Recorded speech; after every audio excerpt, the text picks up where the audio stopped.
بہت بڑی سنت آپ زندہ کر رہے ہیں، بہت بڑی سنت نہیں، ایک مسواک کی سنت، اور کوئی چھین کے اور وہ الحمدللہ کہے اور آپ یرحمک اللہ کہے، یہ سنت، اس کے زندہ کرنے کے لیے بھی آپ کو توانائی چاہیے، صلاحیت چاہیے۔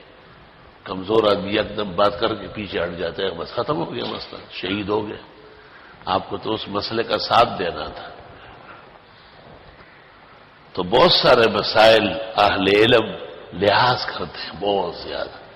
شیخ الاسلام ابن تیمیہ نے لکھا ہے رد المناطق میں، اور ان کے شاگرد رشید وَهُوَ حَامِلُ لِوَائِهِ فِي الْحُرُوبِ، شیخ الاسلام کے جنگ و جدال کا جھنڈا جس کے ہاتھ میں ہے۔ حافظ ابن قیم نے اغاثۃ الاحفان میں لکھا ہے کہ دو چیزوں سے اسلام کو بہت نقصان پہنچ گیا۔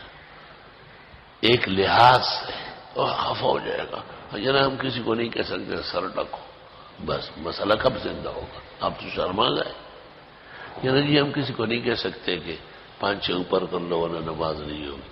پیغمبر تو کہتے ہیں قیامت کے دن 3 آدمیوں کی مغفرت نہیں ہوگی، ایک وہ جو خرید فروخت میں جھوٹی قسمیں کھائے، دوسرا وہ جو احسان کر کے جتلائے، اور تیسرا وہ کہ مرد ہو کر کے 5-6 ٹخنے سے نیچے رکھے۔ آپ کو اتنی بڑی حدیث کی حیا نہیں ہے، لوگوں کا خیال ہے۔ بتوں سے تجھ کو امید ہے، خدا سے نا امیدی، مجھے بتا تو سہو اور کافری کیا ہے۔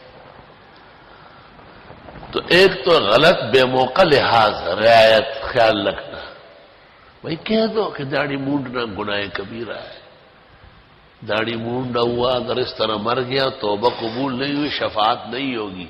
باہر کتاب الاذان اور سنن قبلیہ قبل الظہر، کیونکہ حدیث میں جو قصدن میری سنت چھوڑے لم تنلہ شفاعتی، میری شفاعت اس کو نہیں نصیب ہوگی۔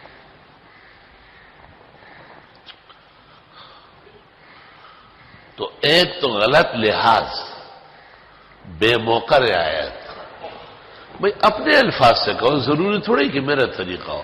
مسئلہ یہاں ہوگا مشرق اور مغرب میں، سارے جہان میں اس کے خلاف صورتحال محقق نہیں ملے گی، ایسے افسانے اور جنتریاں منتریاں ملے گی۔ اور دوسری چیز جس سے دین کو نقصان پہنچا سنتوں کو، وہ ہے جہل بالمسائل، مسائل نہ جاننا، بے خبری، ناواقفیت۔ یہ عوام کو بھی ڈبو رہی ہے، لیکن علماء اور مخصوص طبقہ اگر مسائل نہ سمجھے تو بہت دور تک نقصان جائے گا۔ اس لیے ابن تیمیہ نے پورا نچوڑ نکالا ہے جہل کا، فسق کا، بدعات کا۔